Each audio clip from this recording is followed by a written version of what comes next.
Bonjour, bienvenue sur Comment fait-on, je suis heureux de vous retrouver pour une nouvelle recette. Aujourd'hui, nous allons réaliser ensemble un gâteau surprise, appelé plus communément un wedding cake chez les Anglais ou chez les Américains.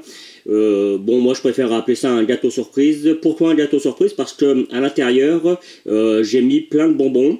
Et quand on le découpe, les bonbons sortent et du coup, on sait jamais trop ce qu'il y a, quels sont les bonbons, si c'est, on pourrait mettre également des petits jouets. Enfin bref, c'est un gâteau surprise.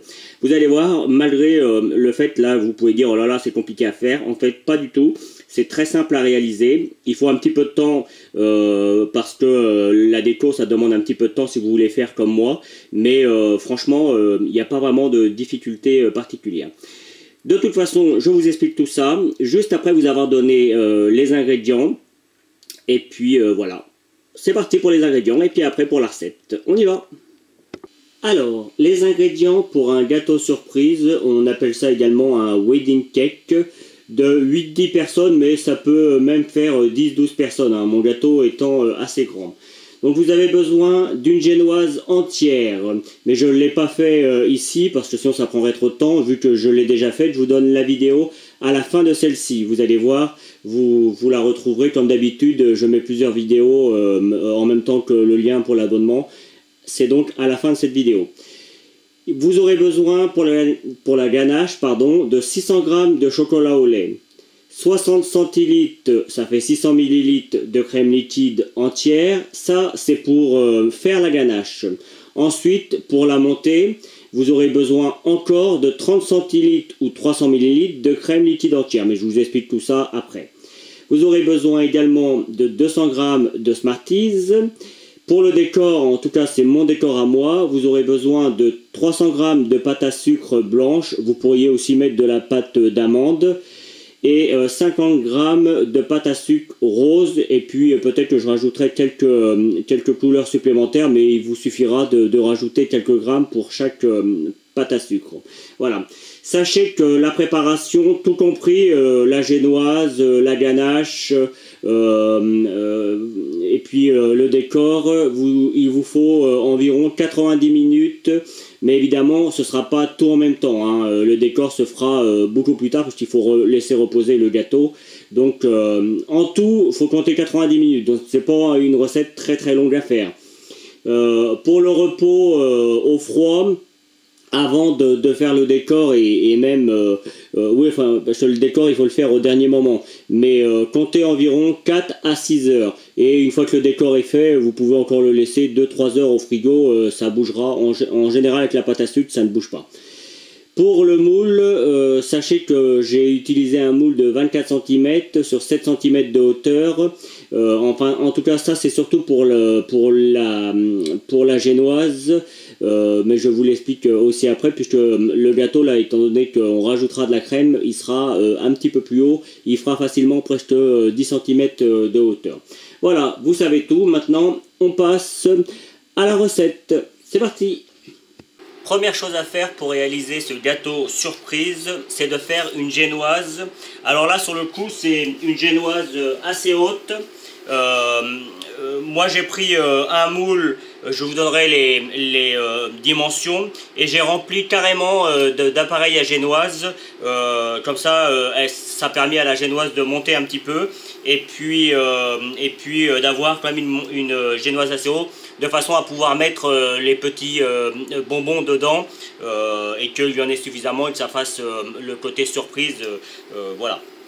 Donc la génoise, comme vous pouvez le constater, moi je l'ai préparée à l'avance, je l'ai congelée, c'est histoire de vous dire qu'on peut le faire à l'avance, congeler, la sortir 2-3 heures avant de faire votre gâteau, ça fonctionne très bien. Alors évidemment il ne faut pas la congeler pendant 6 mois, mais si vous le faites 2-3 jours avant ou une semaine avant, ça marche très bien. Évidemment vous filmez tout ça avant de mettre au congélateur, et puis je l'ai découpé en tranches, mais je vous montrerai ça juste après. Juste avant, alors ça évidemment la génoise vous la faites en priorité, c'est la première chose que vous devez faire. Le jour que vous allez faire votre gâteau, il faut compter, pour faire la ganache au chocolat au lait, il faut compter au moins 6-7 heures, le temps qu'elle refroidisse bien et qu'on puisse la monter correctement. Donc je vous conseille de le faire soit la veille, soit le lendemain. La veille c'est bien, comme ça vous êtes sûr d'avoir un gâteau bien froid pour le jour. Et voilà. Donc maintenant je vous montre comment faire cette délicieuse ganache au chocolat au lait montée. Pour faire la ganache au chocolat au lait monté, vous allez voir, c'est très simple.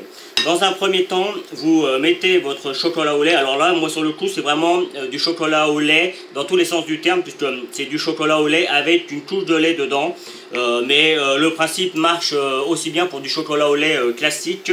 Là, moi, c'est pour donner une petite touche supplémentaire à mon gâteau, mais ça marche aussi très bien avec du chocolat au lait classique. C'est le même principe. Donc, vous le faites fondre un petit peu au micro-ondes avant quelques secondes. Attention, le chocolat brûle au micro-ondes. Donc, toutes les 15-20 secondes, on le sort, on le mélange et on regarde comment c'est. Et là, il faut juste que ça commence à fondre pour que ça facilite, en fait, quand on va mettre la crème, que ça facilite le mélange, tout simplement. Donc là, il est presque fondu et vous allez voir, ça sera beaucoup plus facile après pour mélanger le reste. En attendant, vous mettez votre crème liquide entière à chauffer. Alors, j'insiste, hein, je l'ai indiqué sur les ingrédients. On prend une première partie de crème pour la mettre à notre ganache. Là, sur le coup, on va faire une ganache classique. Et on rajoutera après de la crème liquide entière froide. Ce sera au moment où on va monter la crème. Et là, ça deviendra une crème, une ganache montée. Voilà, ça c'est pour la petite astuce. Vous allez voir, il y a 2 fois de la crème liquide. C'est juste pour vous indiquer ça. Donc on attend que la crème liquide soit bien chaude. Voilà, la crème arrive à ébullition.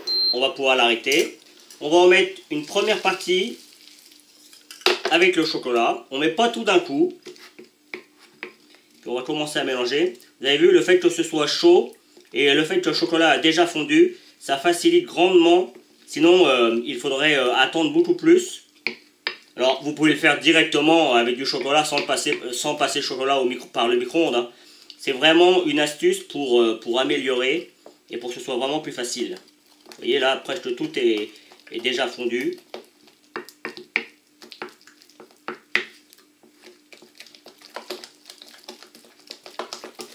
Donc, on va en mettre une deuxième tournée pour finir de fondre l'ensemble. Et on va mettre ça en 3 fois. Alors on peut y aller au début avec une cuillère en bois comme j'ai, puis on finira avec un fouet. Et si vous voulez une ganache classique, hein, c'est pas plus compliqué que ça. Du chocolat, de la crème, on le mélange, on fait une émulsion et votre ganache est prête. Moi j'avoue que j'aime bien la ganache montée parce que c'est plus léger. En tout cas au goût, c'est plus léger qu'une ganache classique, mais après c'est vraiment au goût chacun. Vous voyez, tout est fondu. Il ne nous reste plus qu'à rajouter la fin de notre crème. Ce coup-ci, on va mélanger au fouet. Hop, on met ça là. Toujours au milieu au départ. Et puis plus ça va, plus on élargit le cercle.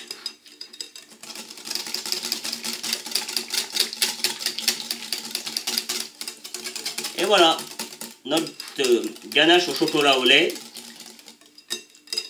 est terminée. Il ne nous restera plus qu'à la monter. Alors pour cela, il faut que cet appareil refroidisse. Il faut au moins 4-5 heures au frigo pour que l'appareil refroidisse. Vous allez voir, ça va devenir un petit peu plus épais. Et puis c'est à ce moment-là qu'on le mettra dans un batteur, un vrai ce coup-ci. Et puis on rajoutera la crème liquide et on montera l'ensemble pendant quelques minutes, 2-3 minutes, et ce sera terminé. Vous avez vu, hein, c'est pas compliqué à faire. Voilà. Alors là, je vais le laisser refroidir pendant un petit quart d'heure avant de le mettre dans le frigo. Hein.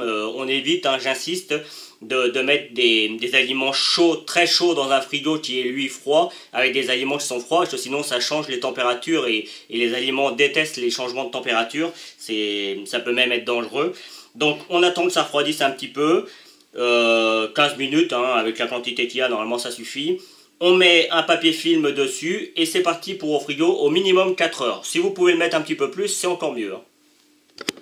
Je viens de sortir ma ganache du frigo. Comme vous pouvez le constater, elle a épaissi un petit peu, comme je vous l'avais dit. Maintenant, mon travail va être de rajouter de la crème liquide froide. Alors, je vous marquerai les quantités exactes. Voilà. Et on n'a plus qu'à mélanger l'ensemble quelques minutes. Au début, on va doucement, le temps que la crème se mélange à la ganache. Et puis après, on va mettre un fond. Et je vous dis, au bout de entre 3 et 5 minutes, c'est suffisant, hein. Je vous montrerai comment elle doit être.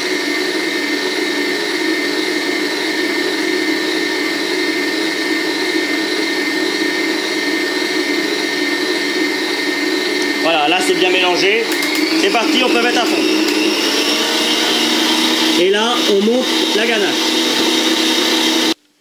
La ganache est maintenant terminée. Comme vous pouvez le constater, elle est bien crémeuse, elle est bien montée. Elle a changé un petit peu de couleur, ce qui est tout à fait normal, hein, puisqu'on l'a montée. Je vais la mettre dans ma poche, hein, avec une petite douille. Vous pourriez aussi le faire directement comme ça, hein, ça marcherait. Mais là, sur le coup, je vais le mettre directement dans ma poche. Alors bien évidemment, j'ai préparé mon moule, parce que je vais quand même garder mon moule pour pouvoir le mettre dedans. Et puis on va découper après la génoise, mais je vous explique ça juste après. Alors juste pour info, le moule, et c'est dans celui-ci que j'ai cuit ma génoise, il fait 24 cm de diamètre sur 7 cm de hauteur. Et pour la génoise, je l'ai remplie quasiment à hauteur du moule, à peu près, hein, j'ai pas été jusqu'en haut, mais presque.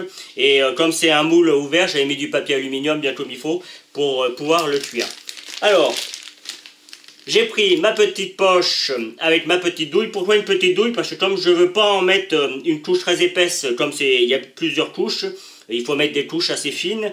Donc la petite douille, ça va être plus simple pour gérer. On va commencer déjà par en mettre bien comme il faut sur les bords. Voilà.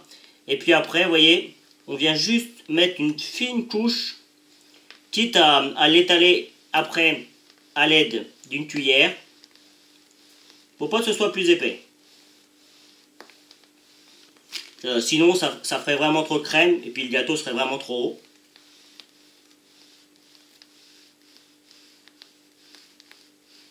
Voilà, je vais l'étaler ce qui reste avec une cuillère. J'ai pris une cuillère classique, hein, et puis vous voyez, je vais juste bien étaler comme ça pour qu'on ait quelque chose d'assez homogène et qu'il y ait de la crème partout surtout. Et déjà là, ma couche elle est presque trop épaisse. Bon là ça fera, mais après hein, on va essayer de ne pas en mettre de trop. Voilà, ça c'est pour la première couche. Donc je peux mettre ça comme ça. Après, hop hop hop hop. Comme vous avez pu le voir, j'ai eu un petit incident, mais réparé. Comme quoi tout arrive, hein, même en direct. Donc, je disais, on va reprendre la génoise. Et puis ce coup-ci, on va découper à peu près au milieu, de façon à mettre les Smarties. Alors moi j'ai choisi des Smarties, bien évidemment, on pourrait mettre n'importe quoi, et on pourrait faire la grandeur du cercle au milieu un petit peu plus grand, hein. Après il ne faut pas non plus que ce soit trop grand, parce que sinon vous n'aurez plus de gâteau. Et puis simplement, hop, je vais venir appuyer. Alors vous voyez, j'ai mis mes 3 couches qui va me servir de faire mon épaisseur ensemble, de façon à ce que j'ai mon cercle au même endroit. Évidemment, on garde la génoise. Donc, là, on va prendre ma petite couche de biscuit. Voilà. On va venir remettre de la crème partout. Encore une fois, on n'en met pas trop épais. Par contre, là, on s'arrête au niveau du cercle. Voilà, quelque chose près, hein. On va appuyer un petit peu après.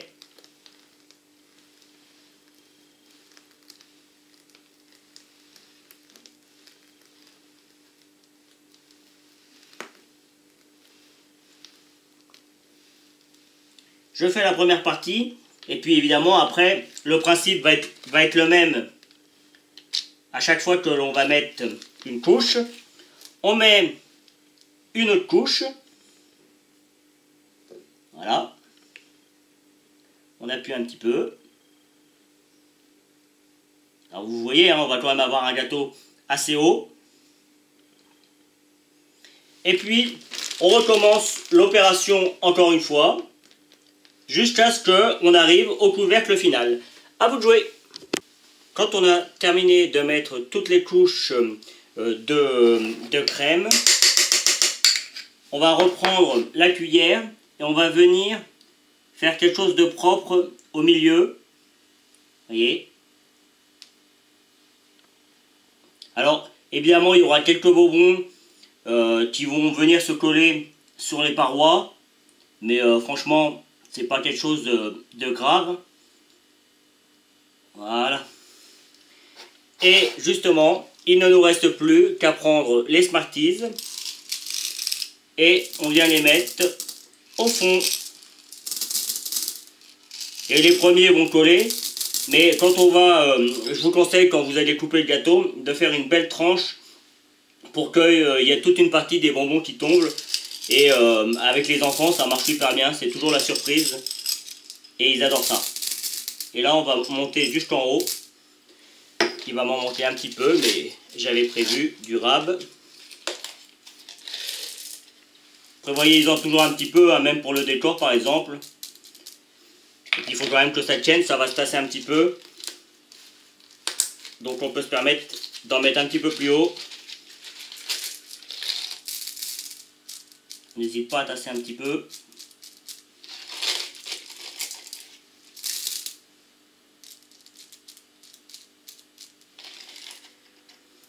Allez, voilà. Voilà. Il ne nous reste plus maintenant qu'à mettre notre dernier biscuit de génoise. On fait en sorte de l'égaliser partout pour que ce soit le plus droit possible. Pour avoir quelque chose de beau quand on va faire le décor. On égalise un petit peu. On mettra un petit peu de crème, je vous conseille d'en faire un petit peu plus. Justement pour, avant de mettre le décor, de faire quelque chose de propre. Mais ça, on fera ça. Maintenant, moi je vais le laisser toute la nuit. Je vais remettre son petit couvercle dessus. Je vais le filmer et je le laisse toute une nuit au frigo. Et puis, j'aurai plus qu'à faire le décor en pâte à sucre. Je vous montrerai mon décor, mais après, vous pouvez faire toutes sortes de décors. Vous pourriez même mettre uniquement de la crème autour et dessus. Et puis, quelques Smarties également. Mais bon, comme ça reste un gâteau un peu surprise, le tout, c'est pas forcément de mettre des Smarties, ou alors vous en mettez quelques-uns, mais faut pas que ça donne la puce à l'oreille. Il faut que quand on coupe, ce soit vraiment la surprise. Voilà. On se retrouve donc pour vous dans quelques secondes, mais pour moi dans quelques heures.